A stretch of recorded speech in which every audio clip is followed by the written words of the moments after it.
Hey guys, welcome back to our YouTube channel and welcome to this special video. This is a very special video because we have some good news for you. Last October 11 and 12, idinaos ang Bett Asia 2022 at the Athenee Hotel, Bangkok, Thailand.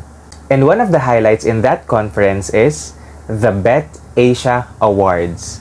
And this year, there are 7 awards given to individuals, groups, and organizations around Asia-Pacific region in recognition of their contribution in the field of educational technology. And guess what? Among the 7 prestigious awards, we won the Pioneer Award. And just today, October 17, we have received the trophy from Bett Asia. We're going to unbox, although this is not a box, we're going to unpack the trophy. Let's go!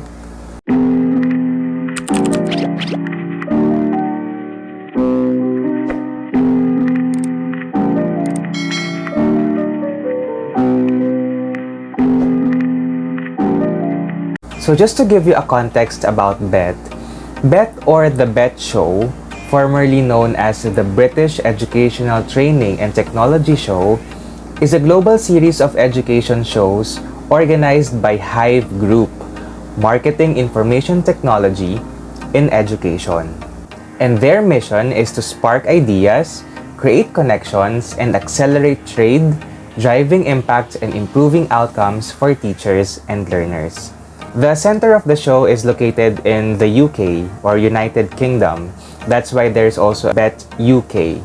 And there are also satellite events here in Asia and in Brazil. So we also have Bett Asia and Bett Brazil. Bett Asia has also a lot of worldwide partners such as Microsoft, HP, Lenovo, Intel, Pearson, and so much more. And this year, the Bett Asia was held on October 11 and 12, 2022 at the Athenee Hotel, Bangkok, Thailand. We actually got an invitation from Bett Asia to join the in-person celebration of Bett Asia 2022, but we weren't able to go to Thailand. Anyways, we are still grateful sa Bett Asia. We are very grateful to Bett Asia because we were chosen by the Bett Asia Advisory Board to win this year's Pioneer Award. At sobrang na-excite at natutuwa din talaga ako kasi, di ba, very prestigious yung naging award. Parang sa celebrity, meron yung Oscars Award, Grammy Award, di ba? At hindi lang tayo finalist and we got the award. So, the Pioneer Award is the award for leadership that goes to the individual that continually raises the bar when using EdTech in their institution for the greater good of students and staff alike and demonstrates outside-the-box thinking and best practice. And within the Asia-Pacific region, merong 5 naging finalists, no? And to highlight our achievement or our accomplishment, tayo lang yung nag-iisang estudyante na naging finalist. Meron yung iba director or founder of institutions, meron iba principal ng elementary school, meron sa Japan, meron sa Malaysia, and other parts of Asia. So baka lang maisip nyo kung ano yung mga credentials na nilagay natin kaya naging qualified tayo or naging deserving tayo para dun sa award. So isa sa mga sinabi natin, kasi diba it's about educational technology. So number 1 is our YouTube channel. Kaya kasama kayo talaga sa award na to. Kasi diba YouTube is driven by technology. So we used YouTube para mag-educate ng ating fellow students and also teachers to inspire them to continue what they are doing. So yun yung isa. And then we also had collaboration projects with global edtech companies such as Study Pool and Teachment, encouraging teachers and students to also try using educational technology in their classes.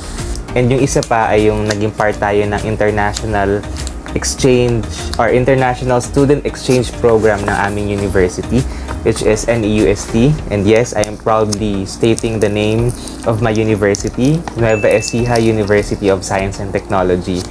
We have a program there in the College of Education. Yun yung international student exchange program, no, kung saan may mga partner universities ang NEUST. And one of those ay yung sa Universitas Muria Kudus sa Indonesia. And doon tayo nag-aral last year. May mga subjects tayong kinuha doon. And because of our excellent academic performance, napansin niyo ng Indonesian professor natin, kaya nagkaroon tayo doon ng opportunity na ma-invite niya to talk sa isang academic conference, sa isang Indonesian academic conference na about educational technology din. And nakapag-present kami doon ng isang educational software which is yung EducaPlay. And after that, nakapag-work din kami para makagawa ng research and na-publish yun sa isang globally accessible journal. So, eto na. Oh, eto na. Wow! So, ang sabi dito sa description is trophy made with wood grain. As in, kahoy and grain. So, yun yung nakalagay. Wow! So, tingnan natin.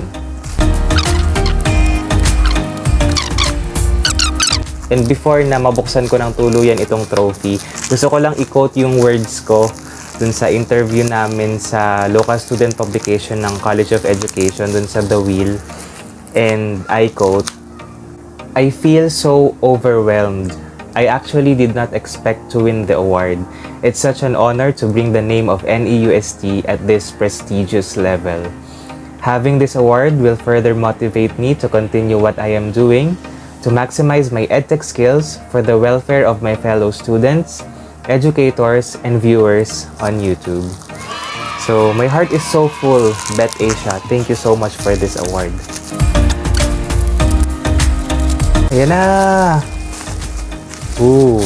Nararamdaman ko na. Ang kinis ng kahoy. Okay, 1, 2, 3. Charan! Bett Asia Awards. The Pioneer Award 2022. Ayan. Bett Asia Awards, the Pioneer Award 2022. And then, yung pangalan natin, Karl Sison. And then, yung name ng ating university, Bett Asia University of Science and Technology. And then, yung Hive. Kasi nga, yun ay founded by Hive Group. Yan. Ganda, no? Wow. Dalawa na yung awards natin. Meron tayo ditong itong The Pioneer Award at saka itong silver play button natin. Ayan, nakita na yung mga ilaw-ilaw dito sa bahay. Anyways, thank you so much at kasama po kayo sa award na to. Sana po nakakatulong sa inyo talaga yung mga videos natin dito sa YouTube kasi yun yung isa sa mga purpose natin. We want to make things easier for you, and this award, katulad ng sinabi ko ulit, I will quote it again.